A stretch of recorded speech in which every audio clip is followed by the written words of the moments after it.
I'm not a Jocko guy. I'm not 4:30 and we're training, you know. I can't do that. I wish I could do that. I'd like to do that. I'd like to try that and see what that feels like. But honestly, I don't know if it'll feel any better or worse. And there's nothing that I'm really looking for there to gain from that I can see.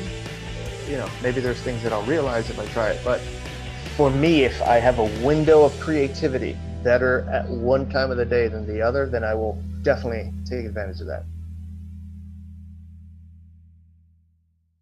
Hello and welcome back to another episode of the Vinny Brusco Show podcast. Hope you're enjoying the show. If you are, do me a favor, subscribe, rate, and review the podcast right down below. You just got to go down, leave a little comment, leave a little review, and spread the word. Tell a friend. It helps bring awareness. It helps with the algorithm. It helps with all that stuff. So if you're enjoying the podcast, just do me that favor, subscribe, rate, and review.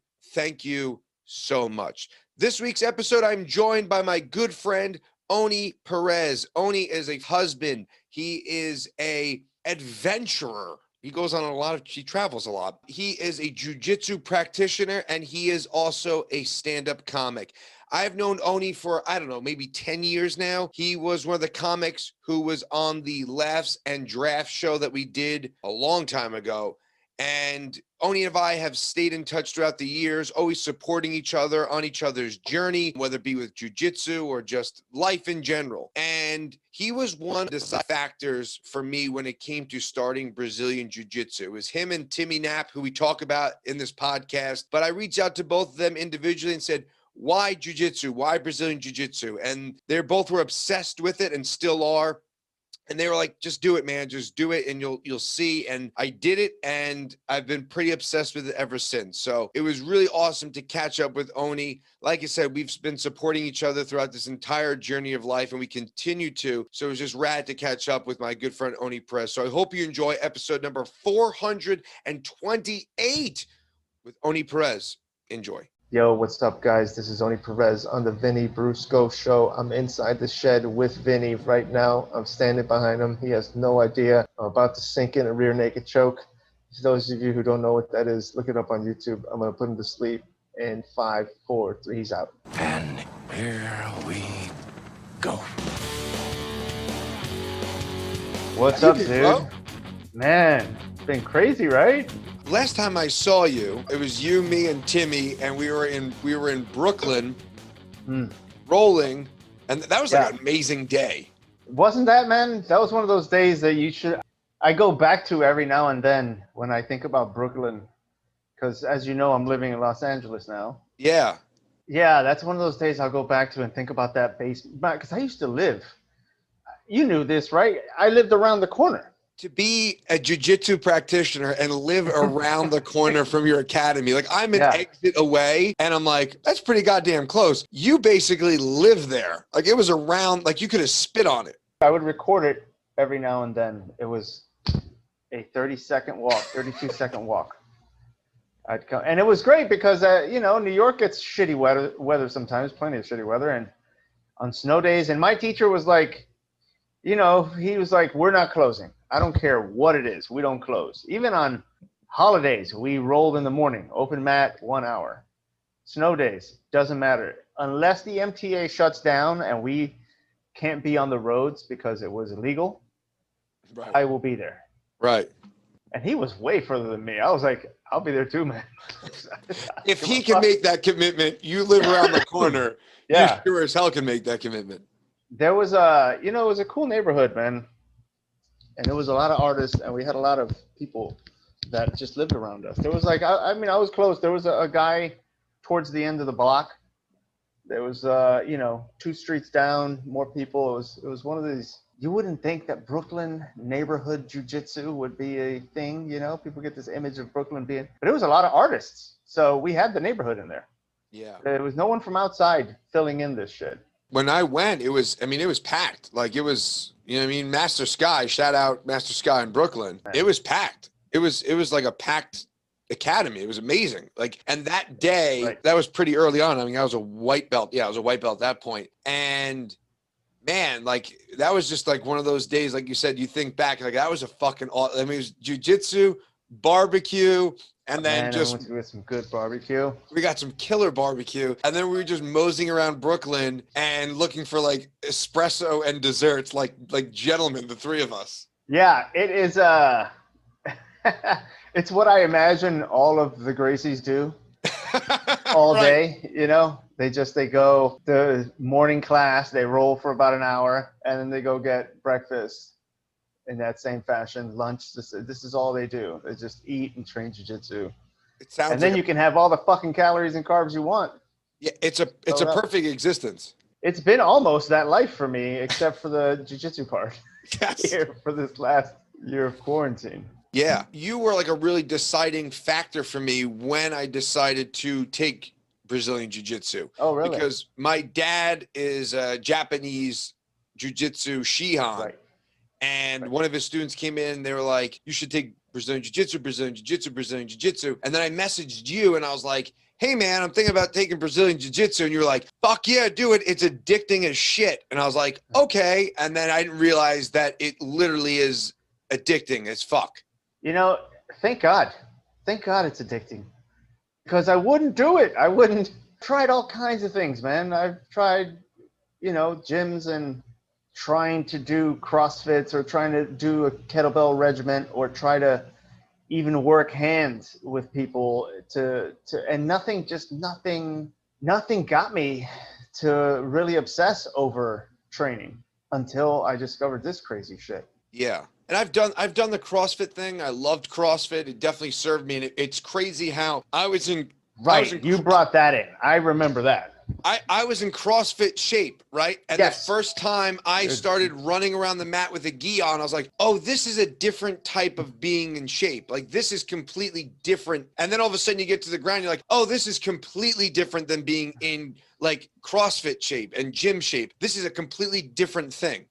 Yeah. I rediscovered that recently as I came back to jiu-jitsu. What got you into jiu-jitsu initially? I used to do, I was a big MMA guy. The year that I graduated high school and went to the Marine Corps and met a lot of wrestlers, because in Miami, all sports are just, your environment inspires your sport, And if you're from northern climates like you guys, you're indoors a lot. So you do indoor shit like wrestling. And in Miami, it's all outdoors always. So we're always playing baseball and soccer and swimming, and these are the sports that I gravitated around. So I never went into wrestling. It wasn't like a thing for us down south. So when I got to the Marines, I met these wrestlers, and UFC started that same year. And I watched it, and I became a fan of that superpower that jiu-jitsu brought to fighting.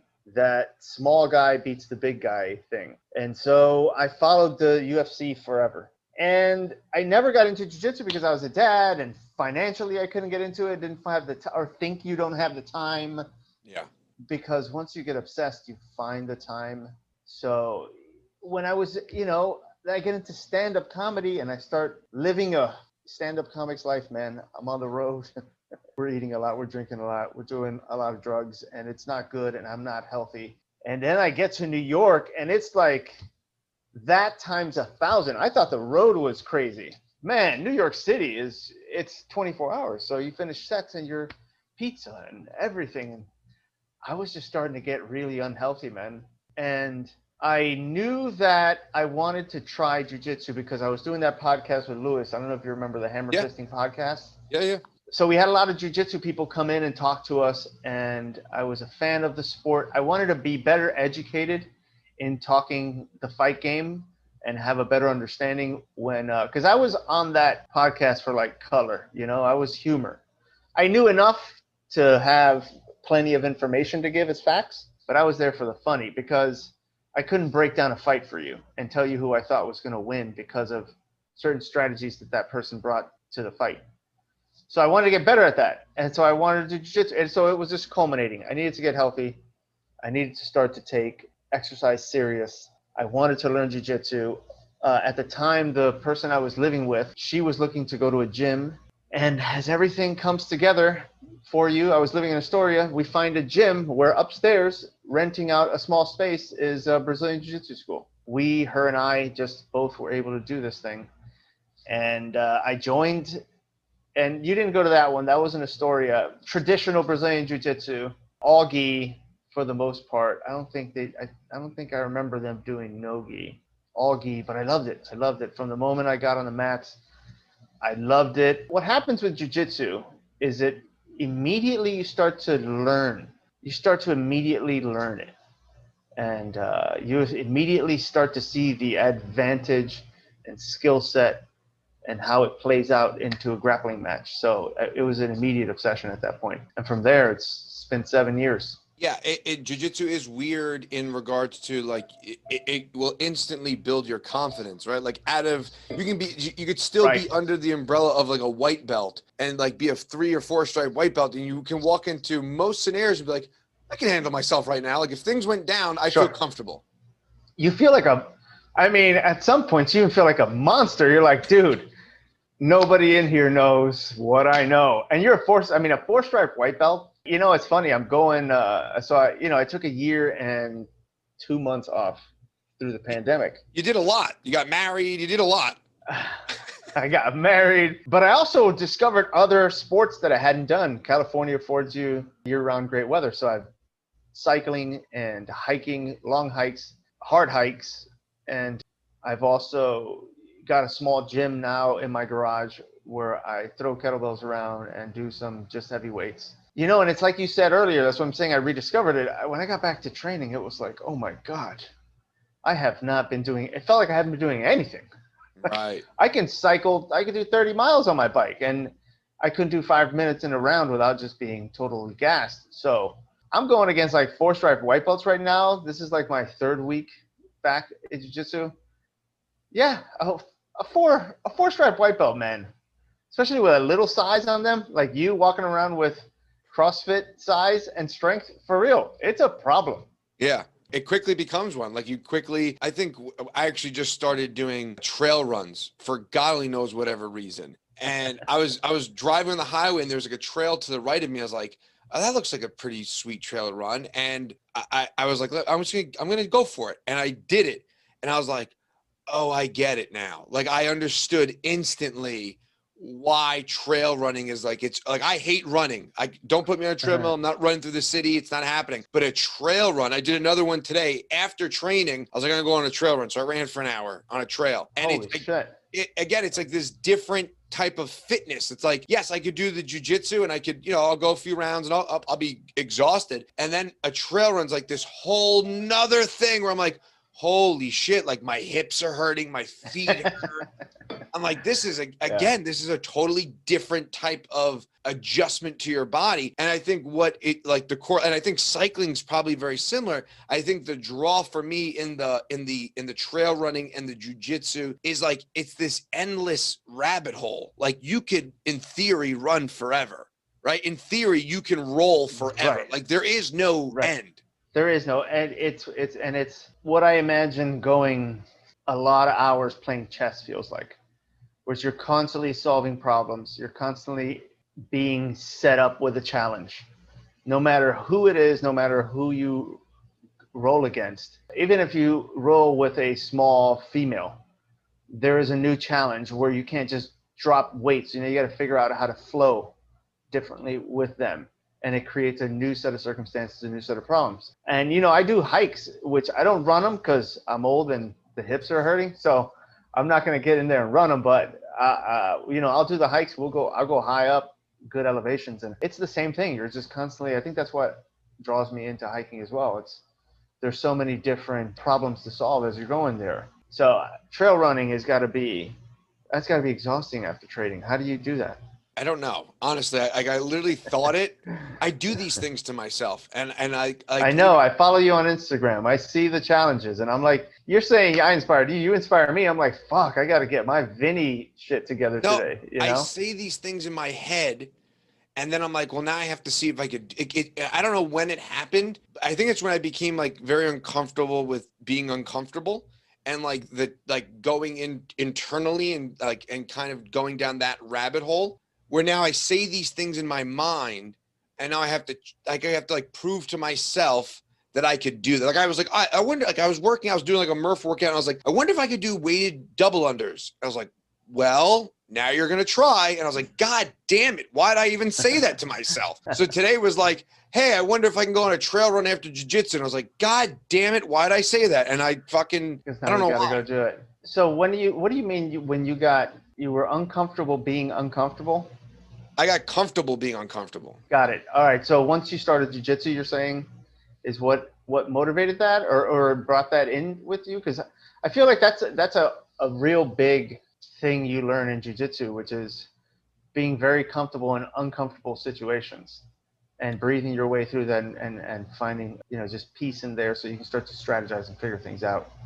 Jiu-jitsu definitely brought it to another level. Like I think it brought it like conscious, because it definitely started for me as like just meditating, like sitting in my own discomfort of thought and feeling, right? Oh, dude.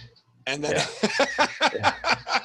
That's I don't even want to think about that. No, we'll get into. I'd like to get into that and then like flotation therapy obviously is very similar to that. So I got very comfortable being uncomfortable in my own thoughts and feelings. And then I think and then it needed to like have this outlet physically, and jiu-jitsu definitely is probably the best version of that because it's another, like I roll with my professor, and like the amount of times I'm just so completely fucked and uncomfortable. And I'm like I know I'm dying. I joke around with him as I'm rolling, like, here comes the python, like just don't die, right? Like just see how long you can not die. Cause it's inevitable. Like it's inevitable that I'm going to die. So I guess it definitely projected it like in this physical sense. And then once I started doing that, I just became really, again, comfortable being uncomfortable physically now, Your professor is Igor, right? So he is the main professor, yes. Okay. The professor I train with is Joie, and it's crazy. Like that discomfort is like you said, like you have to find this stillness in panic. Right. Rolling with professors is it's an interesting one because there's two types. That's why I was asking if it was Igor, because Igor seems like a heavy guy. He seems like a thick dude, like he's not. I mean, he's a little bit jacked, but he just seems like he would put a lot of top pressure on you, and no amount of pressure feels worse than a black belt who knows how to put top pressure. Yeah. It feels like you can't go anywhere, anywhere you turn, you're stopped, but you're stopped with like an anvil, a thing that you cannot push out of the way. And my first professor in Astoria, that dude was 150, 155. But when he got on top of you, the pressure that he put on you was, and at the time I was a big dude, I got into jiu-jitsu sort of heavy, and I couldn't get him off me. I couldn't move anywhere without feeling that anvil of pressure on top of you, and you don't really experience that until you get with the higher belts, because if you get like a heavy white belt, like my school, Henzo's, we have a lot of people who run through there, and it's Los Angeles, and I like going during the day because you don't get as many people, but there's every shape and size. But you'll get like a heavy white belt, maybe 2, 3, 4 stripes, somebody that knows what they're doing, But there's always like, you can move here or there and alleviate that pressure and eventually get out from under them. When you have like a brown belt or somebody who has with a lot of experience or a black belt, that pressure is unmeasurable. Like there is no way out. And it's good that it's controlled environment. I think that does something to our brains, because at the beginning, when you start to feel that and the experience, you just like panic sets in, like you can't breathe. This is where breathing starts to come at short phases, and you start to just gas. You're like, and then panic like that. I've been in the sauna too long, panic, where there is no air in here anymore. You're just breathing hot right now. It's like, hot air. You do you guys call them cardio taps, where you just like, I can't breathe and you tap?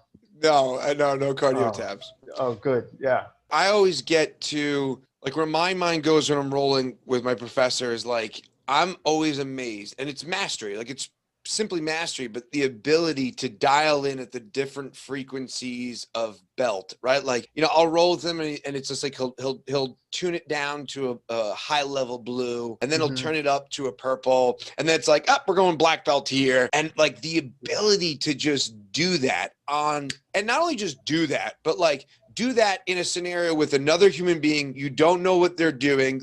You don't know their movements. And then to have, you know, the primary attack, you know, I actually use the analogy today. It's like Jurassic Park, right? It's not the raptor you're looking at. It's the two on the sides that you didn't even know were there that get you. Great analogy. And Good using that one. That's a good one. But it's like you're looking at the arm bar, and then there's like, oh no, there's 4 other things going on that I'm not aware of right now. And that's what's going to end this. Yeah. When you get to purple belt where I'm at, you are aware of those other 4 and you still, and that's, you're like, oh, it's going to be that one. Yeah. And I can't stop it. I get excited that I recognize the second one. I'm like, okay, I know this one's there, and I just see what the second one is, and I get stoked that I even recognize that. I'm like, that's a win for me today. Man, you guys stayed through the pandemic, being able to? So I wasn't training through the pandemic. They were open, closed based off of what, you know, the state was allowing. Right. But I wasn't doing any training at that time. And I just got back into it, I'd say 2 months ago, maybe 3 months ago. But yeah, there isn't anything like it, man. There's just, so it's crazy how, like, full circle, like you were on the podcast, I don't even know how many years ago. And then like this full circle of life. And it's like, all right, we stayed connected. We still chatted. Like, we got connected through jiu-jitsu again. And it was just like, again, that night in Brooklyn was just like this ultimate night of just like you're rolling barbecue, espressos, and cheesecake. Yeah, man. It's the fun part about the sport, man. Because it brings a lot of people in, man. If you find unity, you know. I'll walk around sometimes, which I'm wearing now. I'm wearing my no-gi pants jiu-jitsu shirt. And you'll just, so, you know, especially LA, California being such a hot jiu-jitsu spot, people shout it out like, hey, where do you train? Talk to people all the time. Where do you train? Where do you train at? And, you know, it's always like a community. That's the other thing that I liked about it. It was like really community oriented. Like everybody was down to hang out. Like the Hentos where I go to, man, on the fight nights, you know, pre-COVID, we would all meet for the pay-per-view at a bar that was showing the fights and hang out, you know, and just get to know each other and shit like that. So, and I'd never liked shit like that, you know. I don't like shit like that where I have to now go be friends with the people, you know. I had kids, and you have kids now, and you gotta like just be the other kids' parents' friends. Like you gotta associate with these people because through the kids, they want to hang out together. And so I never liked shit like that. Yeah. But I think there's a lot of introverts in jiu-jitsu. Yeah. Which is cool because everybody's hanging out, but we're not talking too much to each other. Right. You know, plus you got the fights to look at. How is like jiu-jitsu paralleled with like stand-up for you? Because like, have those been like, I feel like there's something that I admire about comics so much. It's something that I would love to do is like an open mic, but then there's just this like, I don't know about that. So like, how is it like, is it like a parallel for you in those two worlds? Like, it seems like they would kind of correlate in some degree. Jiu-jitsu tends to set your mind at ease, you know. Whenever I train, my brain's clearer, my thoughts are more paced. And, you know, just in the last 3 weeks of training, I've been able to have more clarity of mind. There's not so much noise in there. And whenever that is available, it's going to make most things you're doing easier and more calming for you, especially something like stand-up where you're on your toes. And you're thinking and you're interacting with an audience and you're trying to do material. And if you got a lot of shit, you know, sometimes it can go either way. Like if you have a lot of problems, stand-up is a great way to tune the fuck out. So is going to jiu-jitsu and just rolling. You know, you're in danger. We're thinking of this moment and this moment only. We're in the present. Stand-up is the same way. You are in the present moment. You can't be anywhere else on that stage, dude. You are right there in front of those people, as bad as it is, or as great as it's being. You're either enjoying the amazing results you're having from the laughter, and it is overwhelming, and it is just the high of all highs, or you are suffering through the worst set you're having. Same thing when you're rolling. You're either having a good roll, and you're flowing, and you're predicting the next move from the other person, and you're transitioning nicely, and you're almost like not even thinking about the transition. You're just transitioning, you know? Someone's turning into you, you're behind them, you don't even know how you got there. Yeah. Because you are so present, you can't witness you doing this fast enough to be a passenger on this ride. You are on the ride. So stand-up is the same way, and jiu-jitsu just helps my brain clear and everything I do better. So stand-up is always better when I'm training. You know, I can't. As I start to do stand-up and train at the same time, also you're just on stage chilling. You know, you're just like more calm as a human when you get to roll a little bit and get all that angst out, man. It's just much more calm on stage. How It's all has present. stand-up been with like COVID and everything like that? Have you been Mm. going out? And I mean, LA's obviously a little bit more timid than some other states. So how has stand-up been for you? Yeah, this city is really kept everyone indoors. Everybody just go inside. You know, LA needed it. Yeah, everybody needed to go inside and chill the fuck out. You're going too hard, LA. Everybody, you're going crazy here, right? Get inside and think about who you are. No, man, look, everything shut down, and I didn't do any Zoom shows. I didn't do shit online. So here's the thing too, and this is already a factor when it comes to LA and stand-up, is New York City is a stand-up city, I should say. The city of Manhattan and Brooklyn, those are just stand-up places, man. There's so many clubs, there's so many rooms, there's so many things going on every night. Multiple shows, multiple open mics. You can do 3-4 shows a night, and you can commute between them with the greatest of ease. The shitty subway that everybody complains about, well, when you're a stand-up comedian in New York, you know how good those fucking subways are because you're on them 24/7. But out here, there is just not that kind of grind for stand-up. So there's a show or two a week. There's one mic a day. It's not as hype in that way. What is here is writing and TV and the movies. When I got here, I sort of transitioned more into learning how to be a TV writer because I got some work out here in film and animation for, you know, I'm Cuban, so I speak Spanish, so Spanish to English translations of scripts and shit like that. So met some people, they're in TV, get into TV, you're a comedian, they're always looking for comics. So that's where my focus was during the 1 year that I lived here without the coronavirus. And in the frequent, you know, not a whole lot like New York, but I would do stand-up. And I don't know if it's that it's not New York, but I don't love it here. You know, I don't love the crowds here. New York is not only a stand-up city, it's an audience with a stand-up knowledge. And they're just a better audience in New York City. As far as between New York and LA, just those two. There are great places throughout the country. And Austin's great, and Seattle's great, Portland, and Philadelphia, Miami's fun too, but the Los Angeles city, I don't know. I just don't. I haven't clicked with it as much as I did in New York. But nonetheless, I did shows, and they were okay, few and far between. So coronavirus actually helped me focus more on TV because everybody was still emailing each other, and that side of the industry was still going on. Things weren't open and operating and filming yet. They started that about a month and a half, maybe 2 months ago, which projects have started to kick back up. And I'm interviewing for a TV show that maybe not, who knows. It's everything here is you don't know until you're hired and you're on the set that day. I've transitioned into more TV out here. And as soon as things open up more, which they're not so much now. So the clubs that are opening up now, they're so small percentage, they're not getting as many people in the door, so they're putting in as many big names as they can just to fill these rooms up.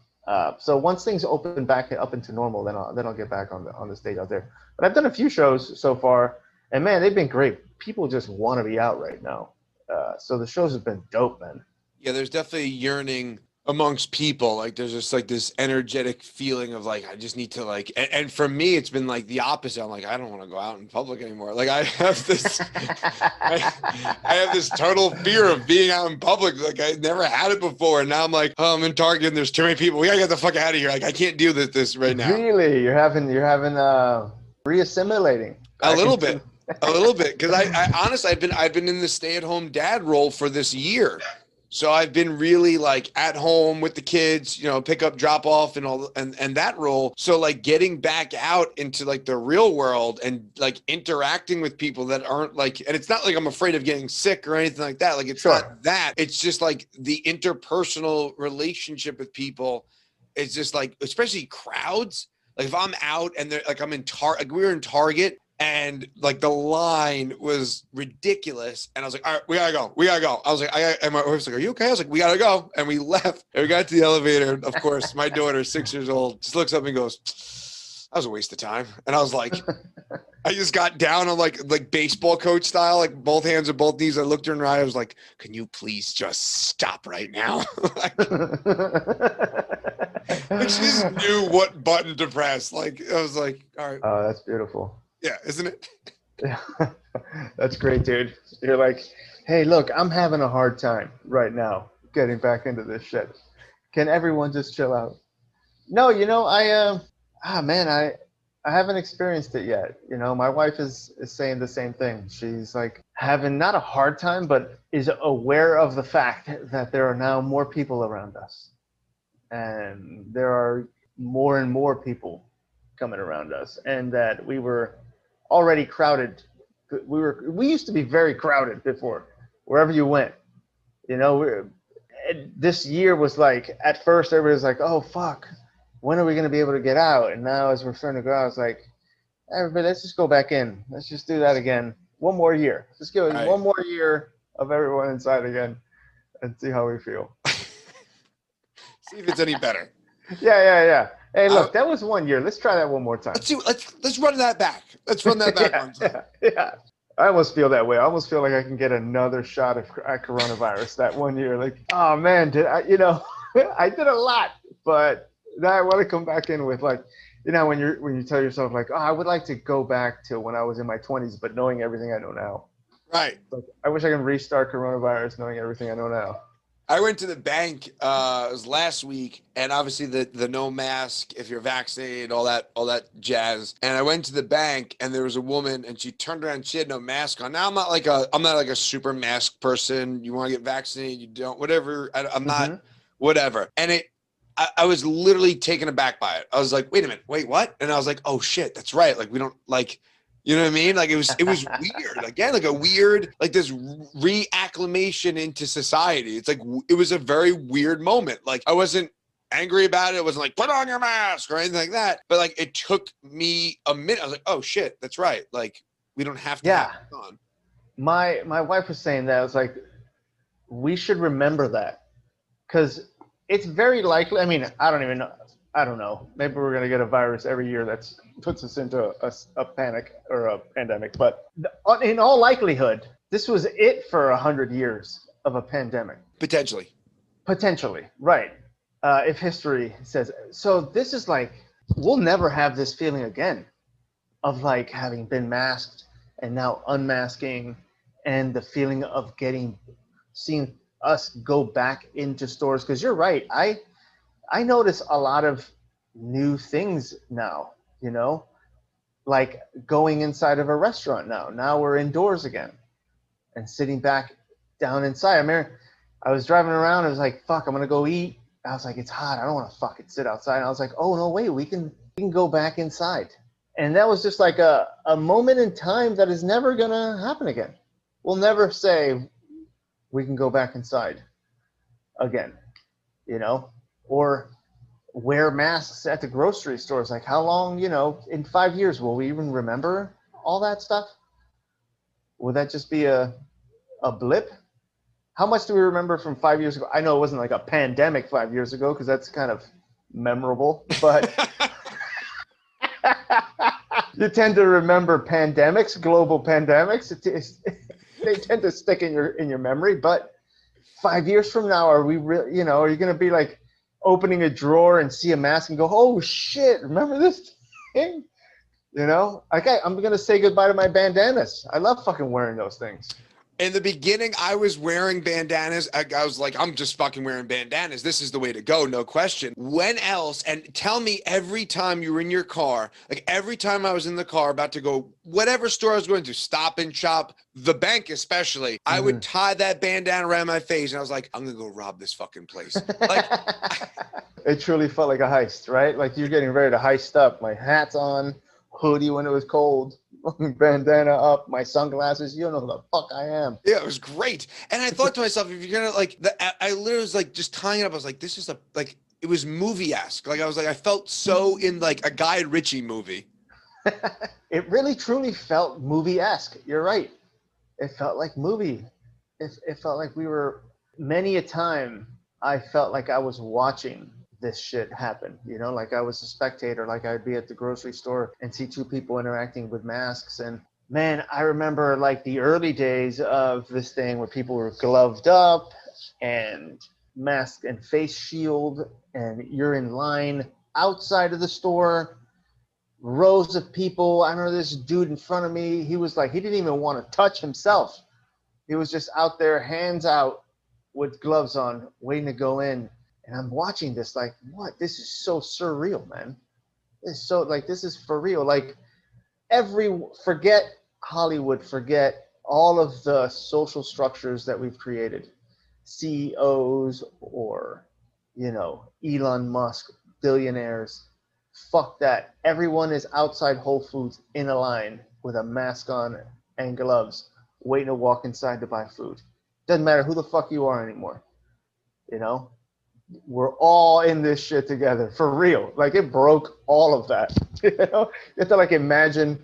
I would do that shit. Like imagine like, you know, like Tom Cruise with a mask and gloves trying to like get gas somewhere or get someone to go buy him groceries. Like no one gives a fuck that you're Tom Cruise anymore, right? It's all every person for themselves right now. Yeah, it is, or was, however you feel about it, but it was like It's this over. great. It's all over. It's all over. Yeah. I agree. It's been over in my world, but it was a great equalizer. Like it was this thing that it kind of like we all like, okay, like we're like you said, we're all in this together. What's even crazier was like going back and looking at it in hindsight, like the wearing the gloves, and there was like, wipe down your groceries, and I was like, God damn it, Wipe down the groceries. Yep. Wipe down the groceries. What are we doing? Like my wife, like I would bring them through the back, right, and like go to the back door and like take off my clothes and like put them in a bag and like because no one knew anything of that. And now, like in hindsight, and of course hindsight's always 2020. Like now, like I'll walk through the stores and or like the simple interactions that you see happening behind masks, like behind shields and guards and masks. I'm like, this is utterly ridiculous. Yeah, utterly ridiculous. It's now more so hitting me as I'm outside. I'm on a hike. Somebody's coming by me on a hike and, you know, they'll put their mask up. It's like, come on, man. That's crazy stuff now, you know? And you're right. Look, I don't work in viruses. I'm not a viral. Yeah, virology. I don't know. Is that a thing? Is that a Pearl Jam album? I don't work in this shit, man. I'm going to listen to the experts. If Dr. Fauci's telling me to put a mask on, stay 6 feet from people, that's what I'm going to do. Wash your hands when you come in. But because you have to be in this world that you forget that you have to argue with adults about vaccines, you know? You forget that there are people who are not down with vaccines, not down with science, don't trust it, don't believe it. So I don't know. It's hard for me to tell you what's right or wrong because I don't work in this shit. All I can go is, hey, when my car's broken, I listen to the fucking mechanic. If we're in this shit, I'm going to listen to this guy. But now it plays out too. If they say mask off, that's it, bro. Mask off. All right? I'm going in for handshakes and I'm not wearing a goddamn mask. All right? That's it. The science is spoken. So it feels comfortable because now I'm jiu-jitsu again. Yeah, I mean, my thing was like when people are like, oh, well, I'm like, listen, I get it. I understand it logically. I'm not licking handles at Stop and Shop anytime soon. So, Right. I'm washing my fucking hands. And, you know, if it makes other people feel more comfortable if I wear a mask, I'll wear a mask. To me, Right. you know, what bothers me a lot about it is, especially now with the vaccine and stuff like that, people's mindsets where it's like, are you vaccinated? Are you getting vaccinated? And the idea is like, I'm not, I don't plan on it. Right. And that's what I decide to do. Right. I have no qualms if people Wait, you're the first person I've met that's not going to get vaccinated. I'm going to be very interested to ask you questions. Are you? Am I really? You're the first person I've met that has said that they're not going to get vaccinated. Really? I've personally met, yes. I remember I live in Los Angeles. That's a good point. So, yeah. Here's people who are trying to work on the vaccine with. Like, Oni, come into this lab. We got to try something on you. Yeah. We're all scientists out here, man. But, you know, and then people are like, well, it's not about you. It's for the people around you and the other people. And I'm like, well, isn't that like me now compromising what I believe for them? So why, like, but they don't have to compromise what they believe for me. So like, it's no different than me telling someone to go and get healthy, right? Like, I understand there are people that have medical issues and health issues. And listen, my dad's 75 and has asthma, and he had it, didn't even know he had it. He had the antibodies, and they're like, this is before all of this even happened, right? Like, same thing with my mom. Like, they were like, she was sick. They didn't even know what to test. Like, you don't have the flu, and she had no idea what she had. No one even knew. They didn't even test for it at that time. No shit. So it's great. But like, so I think the blitz that we put on things sometimes is where we get so wrapped up in it, right? And now we can't even see our way out of it.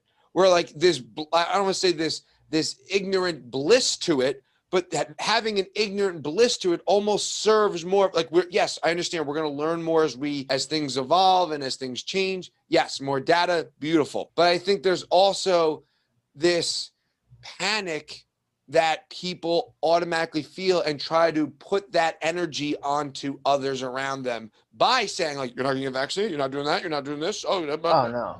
Yeah, of course. The panic the beginning was insane.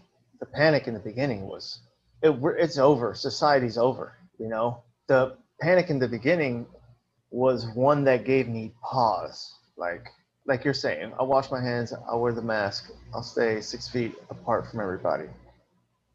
But I can't go outside, I can't shop, I can't be around other people, we can't be out in public together.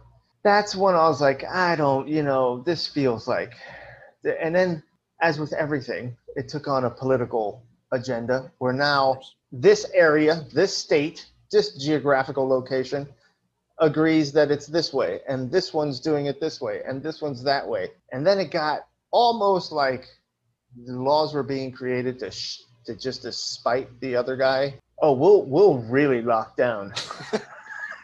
You think you're locked down? Wait till you see what we do. We're gonna lock down the lockdown. We're locked down twice as hard, you know, and then it just became that whole posturing thing with the whole stuff, which that's where it gets out of mind. I don't give a shit anymore. If it's all that chaos, I don't care. And I've never taken a vaccine in my life that was not given to me. Like in the Marines, you don't have a choice. They don't even tell you. You're just standing in a line. You're just in a line. They're like, all right, go over there, slip. There you go. Stand over there. Give it a few days. Let us know if anything happens. But I never did flu vaccines or any of that stuff. But my thing was like, all right, it's like with the mask and washing my hands. Is this the thing? I'll just do this and we're back to normal. Just do it. Do the thing to me. I'll go to CVS and let these people inject that twice into me. And then we're back to normal. Are we back to normal? Can I take the mask off? Can I go train again? Can I go see my mom? Is it all fine? Good. And that's it. I don't want to argue and talk about this. And, it's great to get it off, to watch it all unfold the way it is. But 2 years from now, man, we can't be still dealing with this, that, and the other. Just let it. So that's why I'm like, whatever it takes, dude. Whatever. I don't have anything against whatever vaccine stuff is. I don't even know what it is. Nate Bargatze, the comic. Yeah. Nate Bargatze, one of my favorite comics, man. And he's the same way with stuff like that. With like the pipelines, like, you know, these pipelines. I don't even know where they are. I don't know where to get started in this conversation. I don't know what's in the vaccines. I'm just like, that person said, I'm going to. Also, all these rich people are doing it. Like, every politician has done it. Every rich Hollywood, like, what? These motherfuckers know something I don't know, man. So you're not. Why aren't you taking it? That's interesting. I feel that if I did get it, right, if I did get COVID, I would live. And the reality is the vaccine, especially now, it's like, oh, well, if you're vaccinated, you still need to wear the mask. And if you're vaccinated, like, you need to be like, there's still this narrative that's being told that the vaccine isn't the end all be all, right?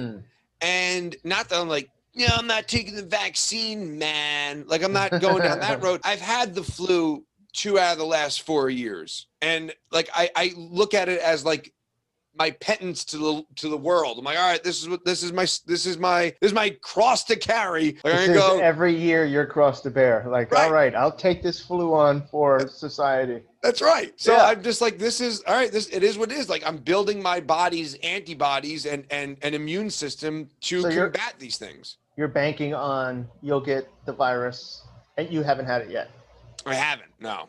So you're banking, I'll get the virus, I'll build the antibodies, and that's herd immunity, right? And I would think I would live. And if I didn't, like I said to my sister, I was like, it is what it is. Like I say that now, right? But I was on the phone with my sister like early on in COVID, and then she's like, you know, I was like, listen, if I die, like, all right. Like, yeah, my wife's going to miss me. You guys are going to miss me. But let's my kids are going to miss me. But let's fast forward like 15 years. Everyone's going to kind of get over it. Like, but they'll still be talking about it. They'll be like, all right, so his idea was that he can outlive COVID. And guess what killed him? Well, you did hear a lot of those stories. Like the guy's like, oh, I could outlive COVID, and then he dies of COVID naturally. Oh man, yeah, there was quite a few of those. So yeah, because my shit. So what do you think the vaccine's doing to you? Like, you're like, what would having those 2 shots that are currently in my body, I assume, what is those things doing? What is the alternative if you have the vaccines? How does your life change? It does. I don't think it changes, right? It is giving your body the Trojan horse that you have COVID, right? It's not giving you COVID. It's just convincing your immune. From my understanding, again, I'm not in virology or in Pearl Jam either. So this is the only thing I do know, and I can explain it. I don't know too much science about it, but the corona things, right? So it's the circle when you see the virus, and then those little like sucker things on it. Yeah. Those are coronas. And it replicates those in your body. Right. So that your body, when it sees it again, knows to fight it. Right. That's all I know. I'm exhausted right now. Having said that, because my brain required too much energy for that. So my body being told to do that, you're saying might not be good for me. I don't know. Again, I'm not in science. You know, my thought is that if I got it, I would think, especially with all the data and the numbers that are out now, it's like the survival rate is there, right? I think, you know, having the virus brings you having the vaccine brings you like 99.9 rather than like 99. Again, it's not that I'm like, I'm not getting the vaccine, man. They're microchipping it. Maybe. I don't know. That you're like, maybe. You think that there's like, I don't know, but maybe. Is there not? Do I know for sure? We don't know for sure. We don't know. We don't know. We have to have that carrot out there that says maybe. Like, I have to have the asterisk of a maybe, because it's a possibility. I respect don't that. know. You know, I respect that. That's true. No, for real. I do respect that. I like that. Like, you know, because, man, right, all kinds of shit. It's not in the back of my mind. I'll tell you that. It's not. It is in the back of my mind. It's back there, somewhere back there. I'm like, okay, you know, are we sure that the everything's all good? But I don't usually care about things like that. You know, like if I go to the doctor and they're like, hey, we got to give you this shot, give me the shot. If I'm at the dentist, they're like, I got to which is all right. Shoot that in there. I'm not asking questions. I don't usually go further down the rabbit hole of questions. You need antibiotics. Shoot those antibiotics. I had a fucking pinched nerve on my. There's here. Take these two. I couldn't tell you what they are. Right now, you tell me what were those two things that they gave you to eat. I don't know. I took them for 15 days. So I never think through that process of what am I ingesting. And so I guess I never, had that fear, but I assume many people do have that kind of question what I'm taking, Look, I'm 46 and I do jiu-jitsu. There's a lot of Aleve in my body all the time. So 45. So I'll be 46 soon. I remember my daughter was getting, it's not like I'm not vaccinating my kids or anything like that. Like I remember her getting one of her shots, and I remember the nurse coming out with like a tray, right, with like the wipes and the Band-Aid and the vaccine itself. And I remember seeing on the tray like each little section with promotions, billboards for different, pharmaceutical companies. Yeah. And I get it. It's free swag. They're coming by like, here's a tray. That's hilarious. They're using it, right? And I get it. Like, I get it. Everyone's in business. Yeah. I get it. But I was so like, you couldn't just bring that out on like a fucking paper plate. Like you had to like have 8 different pharmaceutical companies on this tray that you're going to now inject and I was like, wow. Like in that moment, there's like one of those moments that stood out to me. I was like, oh yeah, this is just a really big business. Like this is a really huge business. Rightfully so. I get it. But I tend to go down do I need to do, like when I had the flu, they gave me like Tamiflu, whatever, Theraflu, whatever the fuck it is. And it's supposed to like take a day off, right? So if you have the flu for 5 days, you're down to 4. I took that and I took 1 and my stomach was so fucked up. And I felt like, I was like, so now I have the flu and I got the shits. Like I might as well say like, what's 1 extra day of the flu? Because now I'm combating all this other shit. My gut biome was all jacked up. I was like, I felt terrible. And I have the flu on top. I was like, so what's the point of this now? The Theraflu is at that hospital just with a t-shirt shotgun, like, here you go, doctor. Here's some t-shirts, some swag. Here's a hat, Theraflu. Give everybody the shit. Tell them it takes a day off. Yeah, he's got a fucking hat and shit. Yeah, that's funny, man. Yeah, because, it's true. The pharmaceutical companies in this country, I was just thinking when you were saying that, like, imagine the future where hospitals are named like stadiums these days. Right. Or like arenas. It's like the T-Mobile Mercy Hospital. Yeah, man. It's possible. Listen, the way it's going, who knows? Like, right? Like there could definitely be a drug-sponsored hospital at one point. It is. I used to get into this argument back when, when insurance was a thing, right? And there's a small argument to be made. Like, so I believe that we should have a universal healthcare option, Medicaid for all, if you want to call it that, just to be more 2021, the way they've now renamed it. But, a universal healthcare option, the way the UK has it, where there's still private insurance if you want to have that. Like if you are high risk, unfortunately, or if you, for whatever reason, need more medical attention than the average you guy who takes care of his body, is healthy, and does the necessary preemptive stuff to not get any of the causes. For you and me, a free healthcare that we barely use, when was the last time? I don't go to the doctor that often. I think there should be that healthcare. But one small argument against that would be the way healthcare is treated in America. It's like, we're all about the taking care of you after the fact perspective. When you get sick, we got these pills. When you start to feel this way, if you get obese and you get diabetes, we got these pills. And there's a lot of people that have diabetes just genetically, but there's a lot of us not taking care of ourselves in this country, and there is 0 effort made to correct those factors.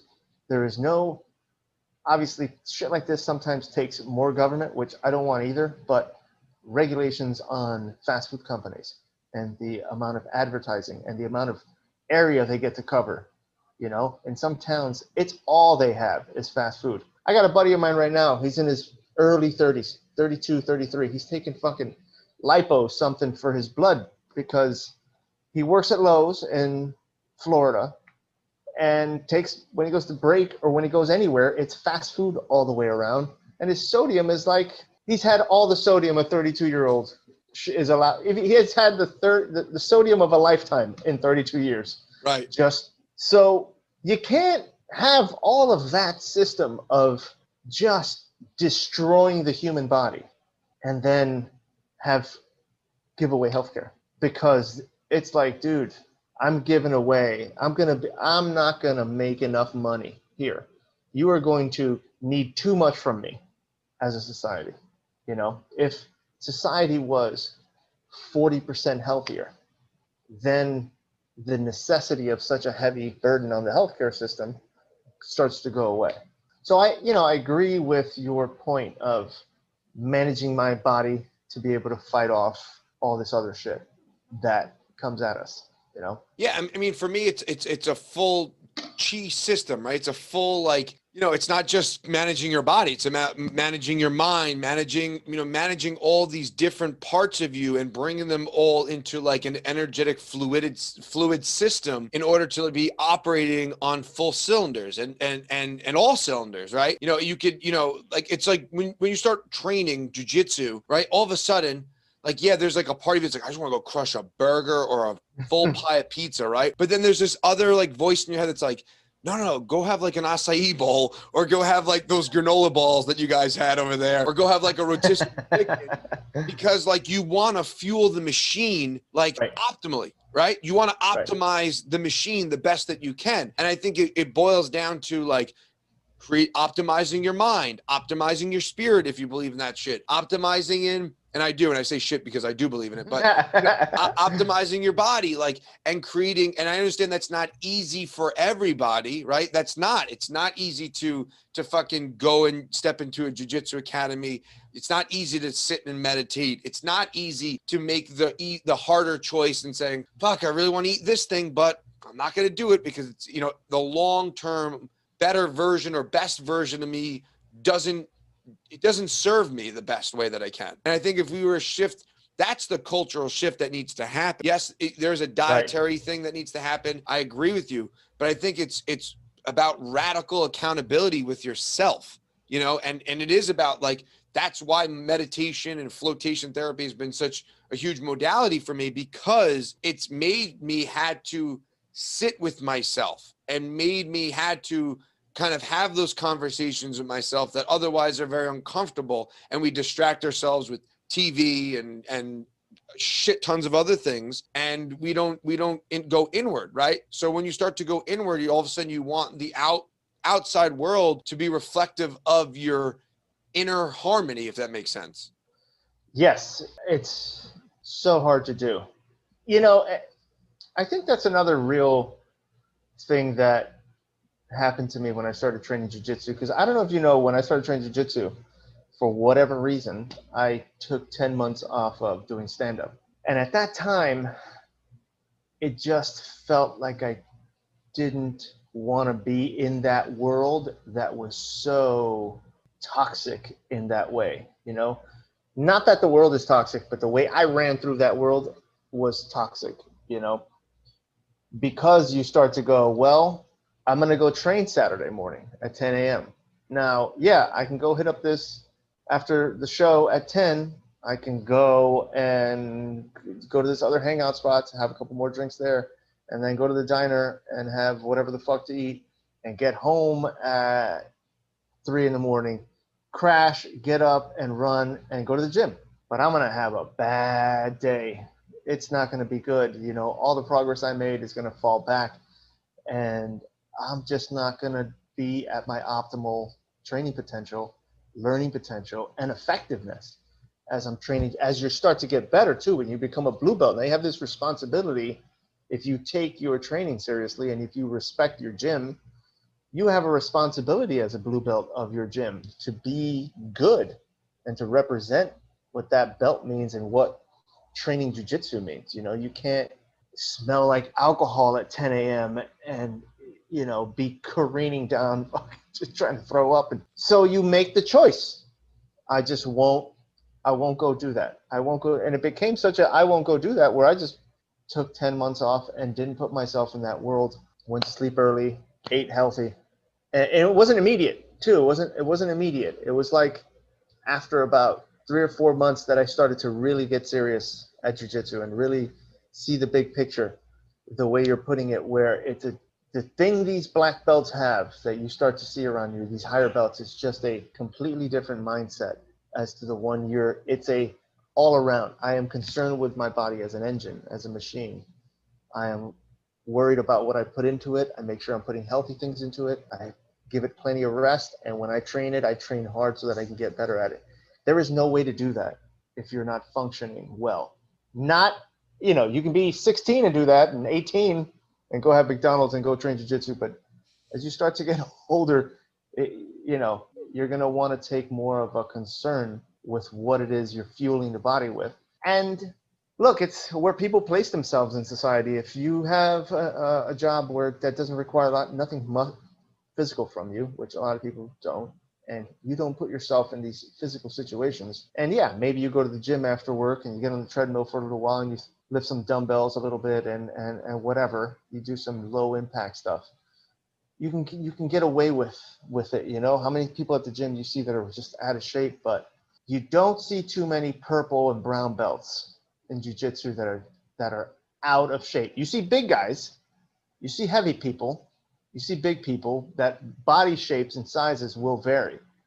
But out of shape, sloppy, heavy, not functioning well, you see very few. I mean, 50-year-olds, 60-year-olds, whatever, but people at the 20 to 30 to 40 range in brown belt, black belt positions, even purple belts, you just see a much more evolved concept of how it is to train at that intensity. I think you see a more evolved concept of how to live life, right? Right, and then it broadens, right. It's corny in some sense, but it's so accurate. Like jiu-jitsu definitely has this metaphorical experience, on the mat, wherever you want it. Like it just translates through science. And you said like earlier, like it's a chess game. It is the human chess game. It's math, it's science, it's problem solving. It's so nuanced, right? And the funny thing about it is, and what I love about it so much is, the times where you're in a position and you don't get out of it, whatever, and there's a scram, whatever, like the simplest thing is the answer, right? Like the simplest movement of your body. It's like, oh no, just throw your leg over that way and you would have been out. You're like, but you think right. so much. And I think that's one of the things that I love, because I just love going down rabbit holes and like seeing how deep can I go in my mind, or even like with the trail running now, I'm just like, oh my God, like I could just keep on fucking running. Like, and like I started today, like my hip, like I left the mat and I was like, oh, my hip is so tight. Like I was like, I don't want to do this. And the first, 10 steps into it, I was like, oh God, why am I doing this? And then, and then I found like this flow at one point. I was like, oh shit, this is where it can be, right? I just I just touched it. Like this is, and like I've had the same thing with jujitsu, with floating, any these different modalities I have, like it's just like this small peek into like this state where, like you said, like you're omnipresent, like you're the observer of what's happening to yourself. And if you could recreate that more times than not and achieve that flow state, it's like life just becomes that much more enjoyable. Right. And the thing with running, because from what I gather, it's what long distance runners starts to feel, that euphoria, that high, that rock climbing gives it to you too. I did a little bit of that last year. This is a big rock climbing area out here. Out west, there's a lot of rock climbers. And jiu-jitsu is that you have to be in shape. You have to do it at, to do it well, you have to be in a better performance state. You can't eat garbage and do it. You can't get fucking wasted the night before and have a heavy, shitty breakfast and then try to go train and run trails. If you're not eating well and you're not going to sleep at optimal times to be able to get enough rest, it just becomes a terrible experience. It's just terrible. So it almost, if you're like me, at least if when I'm like, I need to fucking do this better tomorrow than I did today. And what is it that requires? It's like that I was forced into being more healthy, I would say, just on the basis of wanting to do better at jiu-jitsu. It's like, wow, if I can move that fast, because dude, I started jiu-jitsu at 255 pounds, almost 260, and I'm 195, 193 now. That progression down that ladder was like movement and flow. Like, wow, shit, if I'm at 240, I'm able to do these backward rolls and hip escapes a lot better. And now I'm in the 230s, and oh shit, I can almost berimbolo here. I can almost invert. Like I'm able to throw my leg over for an armbar from close guard a little better. By the time I got into the 190s, I was like, holy shit, I'm like a lightweight in my brain. I'm like 155 fucking Max Holloway out there. And now in my head, I'm like, all right, what does it feel like to be even lighter? What does this continue to feel like in being less person in jiu-jitsu feel like? And it, and that's how my progression is just continued. It's just like that sheer will to be better at the sport. Not for any, I'm not trying to win medals or any of that shit, or, it does feel good to fuck up young people, a little bit. But I'm not doing it for that. It's just for me to get better and feel better as I'm flowing. You see a black belt roll, you take a round off and you're watching a black belt just manhandle somebody. And they're just like almost spinning around on them and shit, and taking them their back and doing sweeps. And you watch that and you're like, man, I want to get there. I want to get to that place, to be in that almost the Matrix level of doing jiu-jitsu. That is an element to it, right? The Matrix-esque element, like mastery of it. And then the old thought is like, that's where it actually just begins, right? Like that's just the fucking beginning of it. Every time I hear that, I'm like, for real? That sounds terrible. Yeah. It sounds terrible, but at the same time, it's kind of like, oh, like, again, it goes like, it's something about, for me, it's something about these endless endeavors that are just so intoxicating, where I'm like, okay, like we're on the right trajectory forever. Yeah. It makes sense that when you get to black belt, it's where everything begins, because when you get to black belt, you are the whitest white belt of black belts. Your black belt is freshly on you. There are people that have been in this one. There's no 20-year blue belts. When you get to blue belt, the blue belts are at 3 years, something happened. They've been around for a while, but you've got an experienced person of about 2 more years than you.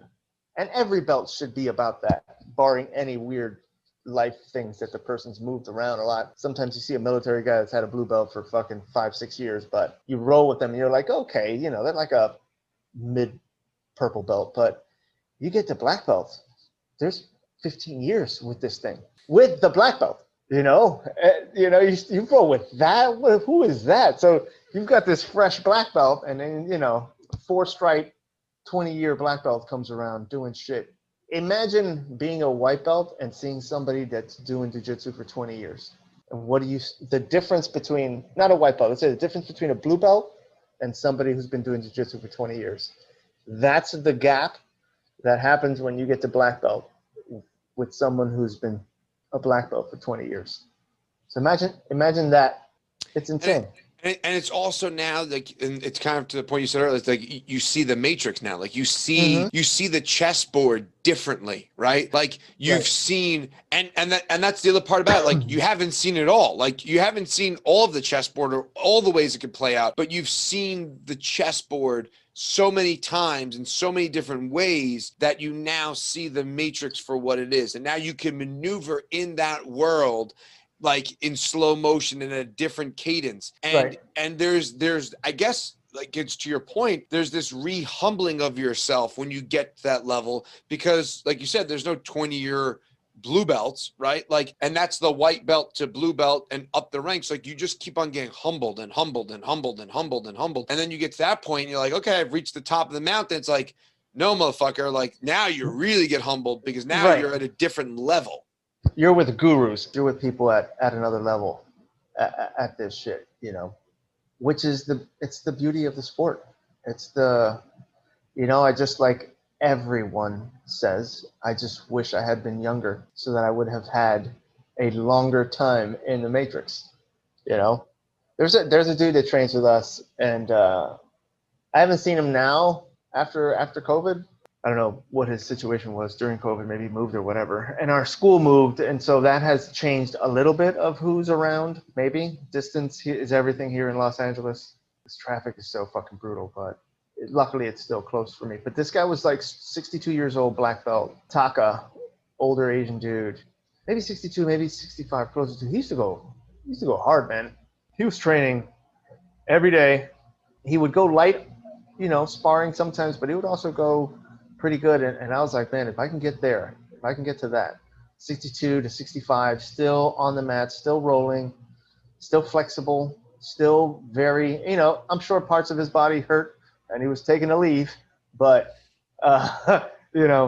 he also was a thin dude and took care of himself and ate good shit, fed his body well. So he was able to have that longevity. But yeah, that's what I'm hoping for myself, is that I can be in this for another 20 years and not see too heavy of a slowdown, because I think that if you stay with, the other thing I'm doing now, which I was doing, and I actually adopted during the pandemic just to find things to do, was movement. And I thought you were going to say making bread. well, let me tell you, brother, I fucking make some bread, man. Sourdough. Here's a see, bread's like jujitsu, man. Every day's a different day on the cutting board. Every bread's a new bread. But mobility, like getting into the and just keeping that flow. Do you follow Lovato? He's a Bellator guy, jiu-jitsu black belt, and he's been doing a lot of these videos on just mobility and keeping your body like in these weird stretch positions and tumbling and rolling, and a lot of what we do in jiu-jitsu and shooting for a single, doing some shots and coming around, and just to always keep that fluid state of your body, not rigid, not heavy, just light and fluid. So yeah, I think that if you can stay on that path, you can do jiu-jitsu for a long time, man. You just have to probably control your partners, who you're rolling with. You don't want some 20-year-old white belt who's got NCAA credentials. I'm gonna sit this round out, buddy. I'm good, thank you. Yeah. Yeah, man. It's definitely been like this amazing tool in my life that I don't plan on ever stopping, right? Like even if there's time where I'm not as active in it, and like you said, like I'm not going for medals. I got one right here. Like I got one. My goal is there you go. My goal is like compete once at every belt, just to test the waters. I competed at 4-stripe white belt. When I get to 4-stripe blue belt, I'll compete then, all things considered. What tournament was that one? It was, they just said not Grappling Industries? No. Okay. They just sent me a fucking text message too about something. Pride, BJJ Pride. Oh yeah, Pride. I did all right. So Pride was the original school that I went to in Astoria. The head instructor there was affiliated with Pride. So Pride was always put together. When Pride was coming up, that school was always in gear for that tournament. That was one of the tournaments they used to like to win and be the school that takes that tournament. So I did a few Pride. Yeah, it's a totally, and that's a totally different experience in its own right. Like everything you think goes like you're like, I'm gonna go in and I'm gonna do this, and this. And it's like once your hand grabs someone's gi, you're like, for me, everything went silent. Like I didn't hear my coaches. I heard nothing. I was just like it was just tunnel. It was tunnel vision, tunnel sound. And I was like, okay, we're in this now. Right. So I was happy that I went and I experienced that. It's not something I need to go after. Like I like jiu-jitsu for the philosophical, the mindset, the metaphorical, what I could, you know, take from it and apply to my day in and day out. And like, that's just like, to me, that's like same thing with yoga, right? It's like, it's not about what you're doing on the actual mat. It's how you extrapolate that data and apply it to your everyday life. And, you know, the tournaments are great and I love them. And, you know, Renzo's just represented big time. And that's awesome to see so many of like guys I've rolled with and trained with, and seeing them step into that space and winning medals and stuff. It's amazing. But for me, it's just so much more about like the headiness of it, you know, and just, it's very heady. Tournament is like, it's so completely different from, you can roll forever in class. Nobody, even if you can tell somebody, let's go hard in class, it's nothing compared to the competition. I don't know what happens to human beings when they're in that setting, and where, like you're saying, everything goes quiet for you. There must be some sort of primitive shit that turns on in us. The amount of strength and intensity that somebody's come at me with in a tournament, I have never experienced live rolling up until those points when I started to compete. Like you're saying, that person you grab, and it's like, you're not just grabbing. This fucker is grabbing you with wanting to just pick you up and slam you into the ground, like with the intention, to slam you into the ground, you know? It is a weird place. I remember my first tournament, the first match I won on points. And I had such an adrenaline dump after that match that I had another match to go. And I was just like, you know, I was with my girlfriend at the time, just leaning on the rail. I'm like, you know what? I don't even care what happens in this one. I'm just going to go out there and have fun. I had no interest in, if I could stop right now. Like, I had so much drive and determination and energy and excitement for that first one. And that was it. It was gone. So the mind goes through some crazy places in competition. That 24-hour block of a competition the night before, morning, and right as you are standing, two people at the side, you're looking over, okay, this is the person I'm going against. You run out and you bow. Whoo, that energy right there, man. There's nothing like that, man. It's a vacuum. It's a really vacuum of existence. I ripped the skin off of my foot from the mat, like first match. And I walked off and I was like, I had literally, my hands were like Legos. Like my hand was like this and I couldn't even close my fist. Like I was exhausted. Like I literally was on the floor. I gotta go again. I was like, I'm exhausted. There's no, like, how do I go again? I don't have anything left to go and do. Right. And like, this should be when I go home.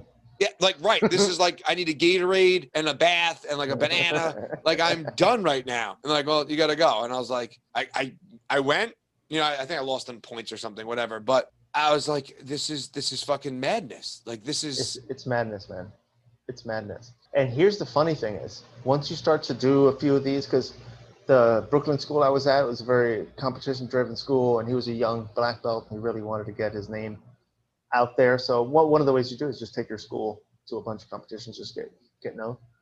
So I went to a few of them, and you start to get to know other fighters in your division, and then you start to just talk to them.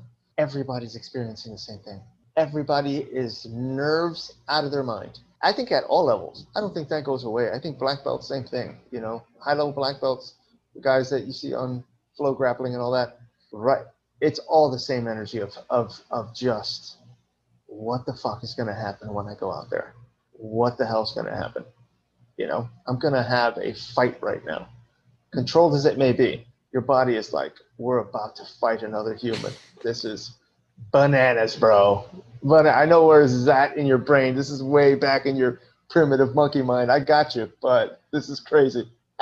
We're actually talking about that today, the switch, right? Like that switch, like I don't have that. Like I don't have this, your personality, we were talking about this, like how your personality comes out on the mat, right? Like you're with your style, right? Like I'm a super passive dude. Like I don't like, and there's certain people that are like, just have that switch that like the Jordan switch or like the Kobe switch, right? Like, you know, it's there's no fun in games here. Like this isn't like a fun little thing we're doing. This is fucking what we're doing. And it's a different mindset. And I don't have that. Like, that switch doesn't go on for me. Like I Yeah. said, I'm more into like the heady space of it, and Sure. that serves me in that way. But it's a totally different approach, and it's hard to like that switch has to be turned on at the right moment, right? It's just a small pocket when you can tap into that and now use that. Otherwise, you're on the defense. You know, your energy's used poorly, and now you're and this is just even in regular rolling, not even tournaments, but like your energy's using different, and now you're just trying to regain that ground, you know, find that opportunity again, and you use all your energies just trying to get to that point, and I mean it's just a fight. I think that a lot of the high level black belts and people who do a lot of competitions, they'll get into a comfort with their abilities, you know. Because I think that happens to me in roles. Like it happened today. So class is over. We're gonna start rolling. Pick a partner, kind of thing. Set the timer. Here we go. And just with this other purple belt. And I don't know this guy. Never met him. Slap hands, and he comes at me with full intensity. Like he's ready to go. And I was like, oh, in my head I was like, oh shit, this guy's like for real. You know, it's Tuesday afternoon. I'm gonna sit, you know, I'm gonna go have a pull guard here. I'm gonna sit down. This guy's like just ready, man, intense. But I didn't get nervous. I didn't, because you know it's a role in class. If that's a competition, for some reason your brain tries to match the intensity, try to match the strength. If they pull, you pull. If they're pulling there, and I think that's what starts to happen when you're a black belt is your brain kind of is comfortable in your technique. You've been here before, and you can settle in. Because I can't imagine having to go 10-minute rounds. You know, some of these tournaments, they're 7 deep. You know, you got to do 5 fights, 10-minute rounds. Dude, if you're me, I don't know how I'll be dead. I can't breathe. I have no strength left after 2 rounds, man. Yeah, it definitely takes a different mindset and a different approach, right? It's a completely different game at that point. Which again, for me, it's just, you know, I'll probably go in those waters again, you know, at that 4 stripe. Yeah. You know, I don't know. I don't know if I can get, like right now, I got some joint pains that are like, they prevent me from going like full in class. You know, I gotta still take it light sometimes. So if that goes away and I can start putting an actual, what I call a training camp, which is like, you know, at least 2 months where I can roll fast and really not get tired, and know that, because that's the real thing for me is, you know, my coach used to say that the guy in Brooklyn, he's like, look, man, a month before the tournament, you're not trying to learn anything. Okay. You're not learning anything, because when that bell rings and you start you're going with that other person, you will revert to your base core positions. Whatever you've learned in the past 2, 3, 4, 5 years, whatever, you're not going to come into what you just put in the last month. So forget all that and just do what you're comfortable doing, what you normally do. So I think if I can get into that rhythm where I can do that for 2 months, then I'll compete again. I would like to. I've never done. I did one no-gi competition, and I wasn't gonna do it. There was nobody in the division. I went with my team, and I wasn't gonna compete that day. I hadn't even prepared for it. There was a guy in the division. He had no one else to fight, and I brought my gear just to help, you know, warm people up. And they were like, I didn't even charge me. They're like, you guys can go 2 rounds. And I mean, he beat me both rounds because this guy had been training for 2 months for this shit. He was ready to go. You know, I had like a big breakfast. I had him stoned. Like, all right, I guess I'll roll with this guy. We started, just shoots a double. I'm like, all right, bro. I haven't even stretched. But that was the only no-gi that I've done. So I definitely want to do a no-gi tournament. I feel like the gi there's a lot of energy there. You know, it's pulling and stalling. And I think I want to see how I flow in a no-gi situation. We've been doing a lot of leg locks. The school I'm in is a big leg lock school in the no-gi side. So, and you know, they take no-gi just as serious as the gi classes. So I'd like to see where I'm at with that. Yeah, I mean, I've done no gi, but the gis, I love the gi. I love the gi. Oh, I love it too. I love putting it on. I love rolling in a gi. I like being able to get grips and lapels and all that fun stuff. But in a tournament, everybody's out for the win. And, especially when I would compete in the 200, 205 range. These are big dudes. These are tired dudes. And when you get a tired guy that has a good position on you, they're just going to get heavy. They're not going to move too much. I mean, I have lost 2 competitions now where the person on top of me, and this happened my first competition, it happened too. It just stalled. They had 2 stalling points on them, one more and they're DQ'd, so I would have won the fight. But the time ran out before they got the 3rd stalling call. So look, man, I paid to be in this tournament.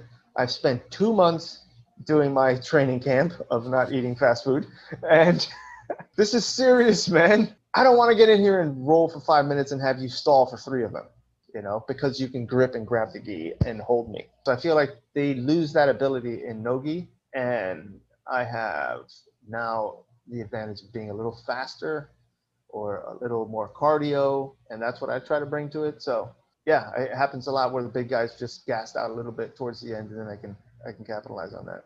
I like to do a no-gi movement. I'm not saying that no-gi is better than gi or gi is better than no-gi. I just think for competition, no-gi is worth more. It's more for your money as the person paying to compete in this tournament. Yeah, it makes sense. Listen, it makes sense. But there's just something about putting on that gi and tying that belt, man. It's just like, Oh, samurai, man. samurai going to battle. You're Yeah, just like, yeah. No, tighten that belt. You're just like, all right, for I'm gonna get my sure. ass kicked now. But Plus, there's a legit marker of who I am and where I'm yes, that's at true. this belt range and at this position. I feel like we could talk about jiu-jitsu all night. It's Oh yeah, forever. This is why you got me into it, man. Like you were one of the you were like one of the topples that were like jiu-jitsu. Like, are you gonna go? Are you gonna be doing a lot of stand-up now that things have kind of opened up a little bit for you just personally? Yeah, definitely.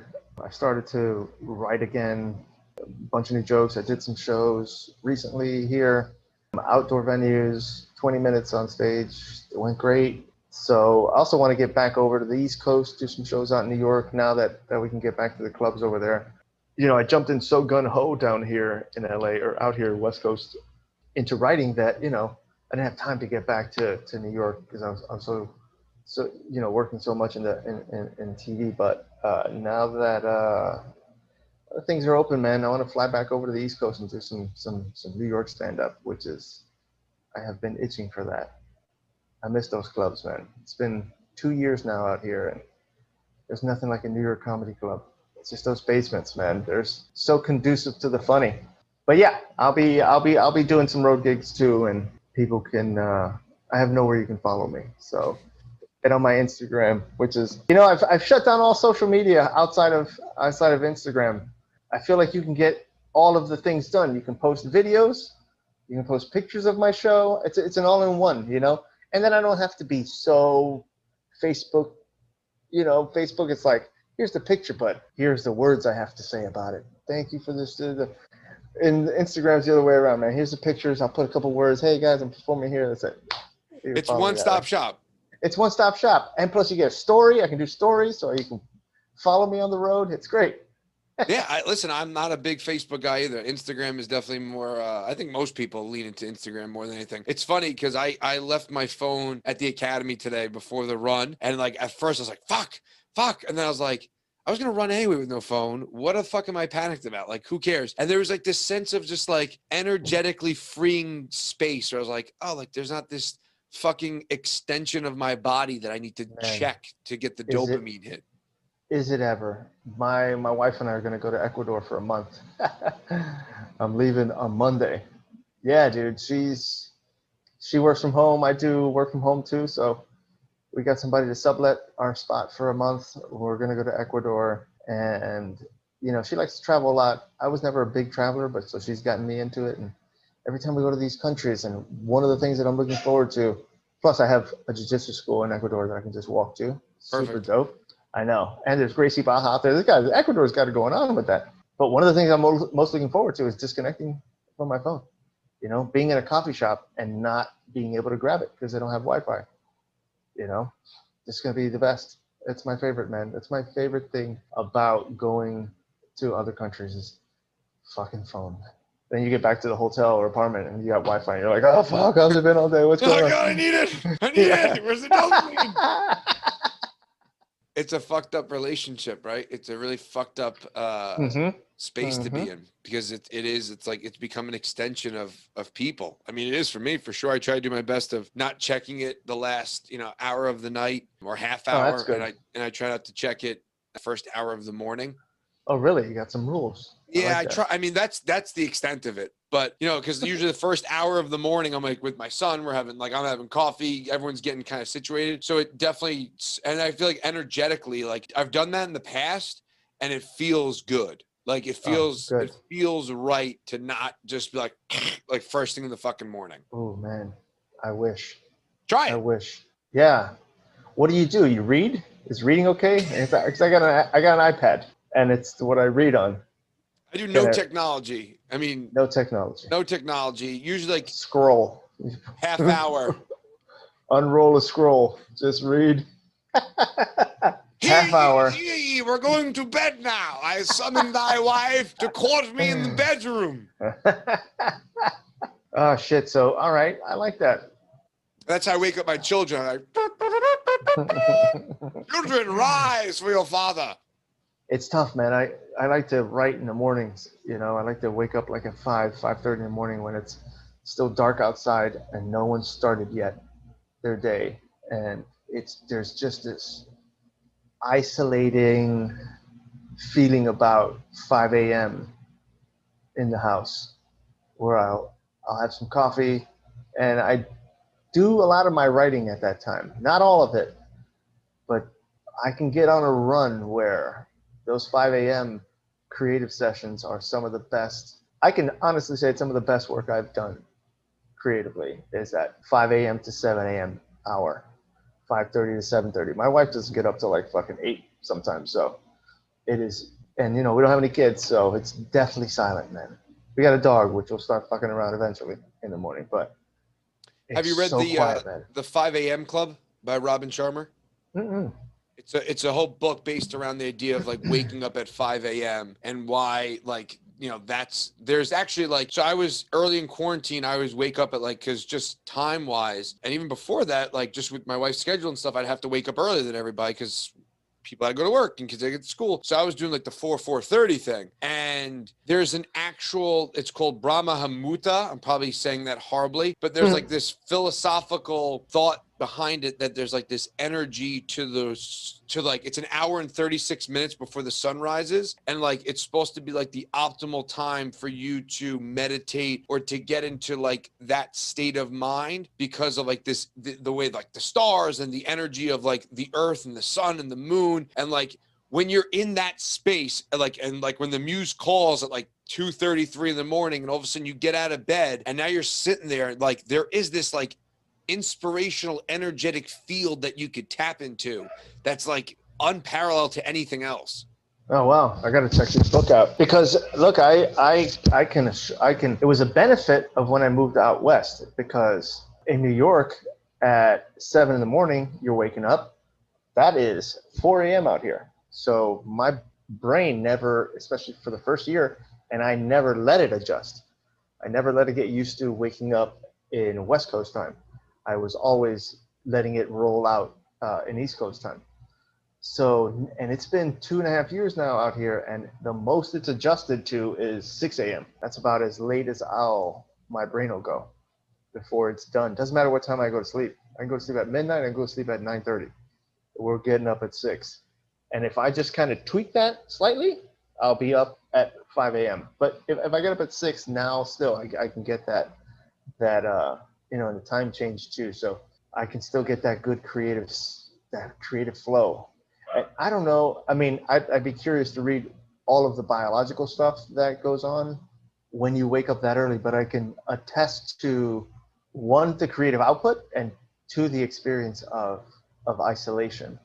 And if you're a writer, nothing could create more of a need to write than being isolated because it's just you and your thoughts. And so the output comes at that moment. So it's been good. I'm not a Jocko guy. I'm not 4:30 and we're training, I can't do that. I wish I could do that. I'd like to do that. I'd like to try that and see what that feels like. But honestly, I don't know if it'll feel any better or worse. And there's nothing that I'm really looking for there to gain from that I can see. Maybe there's things that I'll realize if I try it. But for me, if I have a window of creativity better at one time of the day than the other, then I will definitely take advantage of that. Yeah, it's about like, to me, it was always about like beating the sun, right? Like I want to beat the day. I want to get ahead of the day and have an advantage over the day. And, early on when I was doing CrossFit at 5 a.m., like that was my mentality, like just beat the sun, like be up before the fucking sun. And it definitely serves in this different way where like you feel like you're ahead of the game. Like, and the days you don't do that, like, my son's 2, so he's getting better with his sleep, but obviously the last 2 years have been like up and down, and he's up at 3 and 2, and now he's like, so it's kind of hard to really tap into that and hone in on that specifically. But the days where I can get up at 4 or 4:30, do some yoga, meditate, really ground myself into the day, I am a different human being than the days I wake up at like 6 and him being like, Dada. And I love waking up with him. It's such a beautiful blessing. It's like one of my favorite parts of my day, but I'm a different functioning human being the days where I beat the day, where I'm just ahead of it. Yeah. I wonder what that is. Is that because there's got to be something to the feeling of, obviously there's something to the feeling of accomplishing. So if you're able to accomplish something so early in the day before it even gets started, because if you're up at 4:30 or 5 working out, your day started. But you still, I don't count it until the sun comes out, just like you, right? It's almost like I am cheating. I'm getting more time of the day than everyone else gets to have. So there might be something to that experience. But for me, when it would come to writing at that time, and it was sort of the same thing. Right around 7:30 a.m., it was almost like, man, I almost don't have to do shit for the rest of the day. And I feel so fucking accomplished right now. I've done so much, and the day hasn't even started. I'm about to have like the third cup of coffee and now go outside and look at my garden that I love so much. You do love your garden. You're baking breads. You're like, really embrace the West Coast. I'm a Renaissance man. I'm a West Coast Renaissance man. I was always fascinated with the samurais, man. And one of the things that was fascinating to learn about samurais is that they did so much other stuff other than be samurais. They would, do calligraphy, and they would practice that shit 1,000 times. And they were farmers, and they were fishermen, and they were, they herded cattle, and they knew about nature, and they knew about flowers and times of the years, and they understood diet before nutrition was a thing, and they understood the human body, and et cetera, and all these things that I've always just been kind of fascinated with that. The Renaissance man, the idea of somebody who is well-versed in all of these, and not just, I've dabbled. Like, no, I'm good at every one of these things. I can do these things with a certain level of proficiency. And it's always been an attraction to me to do things like that. So I will have to talk myself out of starting things because I know that I will obsess and want to learn it to such a degree. Like, I've never wanted to get into golf because I know that it's going to be like I'm going to have to learn it the right way and be good at it. So I'm going to stay away from that because I don't have time for that shit. But there's a connection to, if there's a connection to the earth, if there's a connection to what you eat, then it will draw me into it. And so making bread, it's a life form. You got to make yeast and feed that shit, watch it grow. And some days it grows better than others, and temperatures and changes it in the hydration. Same thing with outside and the plants, man. It's like, this shit's growing, dude. And it's from dirt. Like, you watch this shit go from nothing and into a tree and a little guy, and then there's little tomatoes on it. You're like, holy fuck, this is how they're really happening, man. Like, You never, you would do it. You plan something. You're like, I don't even know how this is gonna happen, man. It's like, this is 2 leaves sticking out of the ground. How is this a tomato tree? And 4 months later, you got this fucking 6 foot thing with giant nut sacks hanging off of it. You're like, all right, tomatoes, man, they're real. They're real. Yeah, they're not just at the grocery store being manufactured in some lab. I want to, my wife and I are like, especially early in quarantine, like my wife and I are like, we're going to start our own, we're going to do tomatoes and we'll do this and we'll do that. And it just never happens, right? Like we'll plant it and neither one of us have a green thumb.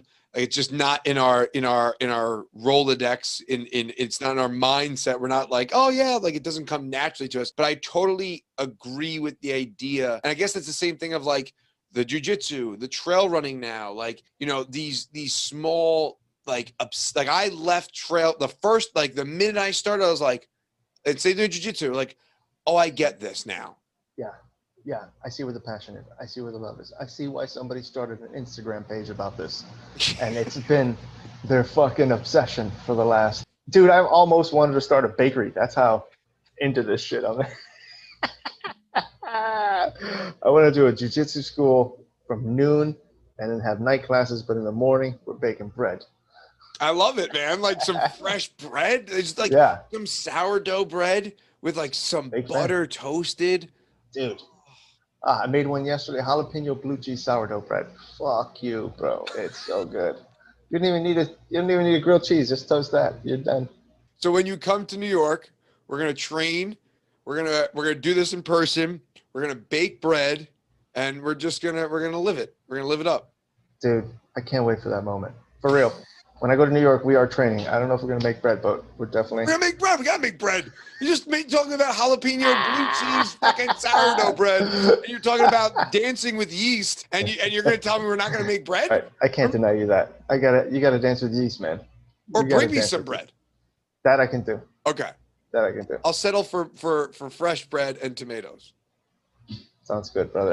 And then we'll train. Oni, I'm so happy that we got to like A, catch up, and B, I'm just so happy for where you are, because you seem to be like, I've known 3 versions of you. True, man. And it's weird because we've always kept in touch, and I don't even know how long ago you were on the podcast. This was years ago. And before 8 years ago, I would say. At least. Yeah, at least. And I'm so happy that we stayed in touch, and then like watch, and I was like, hey, and then we trained like the time in Brooklyn we were talking about earlier, and I was like, hey, we should do that again. You're like, yeah, if you guys want to come to California, I live here now. And I was like, holy shit. Dude, it's funny that you say that. I've known 3 versions of you. Yeah, man. Look, dude, keep growing, right? That's all we can do is just keep growing. And the move out here out west, I married my wife, dude. It's dope. And I just jiu-jitsu has stayed as a present in my life because like at this point it's just forever going to be there. But the friends you make along the way is the cool part about this. And it's interesting because you and I met through stand-up. There was no jiu-jitsu even in the conversation. Right. It was all stand-up, and then we both found our way into training jiu-jitsu, and now that seems to be how this friendship has continued to stay involved, right? I still stay in your life, comment on shit, and vice versa. The social media that we shit all over, but it has kept people together like that. And same thing, man. If you're out west, then we will make bread for sure, because I got my starter here. All right, I'll hold you to that, dude. So good catching up with you. I'm so happy for you, man. You seem to be in this amazing place, and I'm so happy that we just got to rap a little bit, man. I was like, I want to just talk to you. Like I don't know, it just felt. Dude, like when you asked, I was like, fuck yeah, bro. Let's talk as the 3rd version of ourselves. That's a great way to put it. It really yeah. is. It's really like the amalgamation and like the potential of being the best version of ourselves. And I think you're on that path, man. I'm so happy for you. And get back on the stage, get back out here, get back into all that, because you are like your stage presence when you did that show with the show a long time ago when we did the Oh, live yeah. show. That Right. was like your stage presence, your cadence is just, it's so natural. It is one of those things for you that's just so natural, and it's just, it's cool to Thanks, see, man. It's so cool to see you in your space and finding those non-negotiables. Jiu-jitsu for me, it's podcasting and jiu-jitsu. You know, it's so important to stay true to those things, you know, for your, you know, your mental health, your physical health, and just like it becomes a part of your identity, man. You know what I mean? Truly, it's the things that you have found in your later stages in life where your mind knows why it brought you to all these places. You know, it knows what it's doing for you. And I've seen you progress through podcasting, and you're great on the fucking mic. And it's good to see you doing all your crazy shit. Your your miles, and now you're running trails, dude. This is the best, man. I like it. I like it.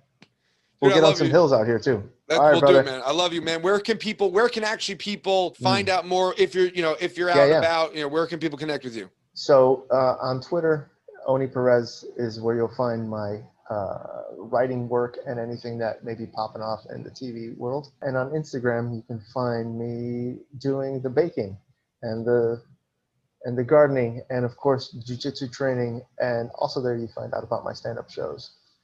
And also on my Instagram, we're going to go to Ecuador for a month, so we're going to be blogging. Might do some video blogs on Ecuador, some video blogs training out there in Ecuador with some of those cats to see what that's about. And yeah, man, Instagrams. Oni Perez, same name. Awesome. Oni, thank you so much, man. I appreciate it. So good catching up with you. Safe travels, and we'll talk soon, I'm sure. All right, brother. Thank you for having me, man. Talk soon.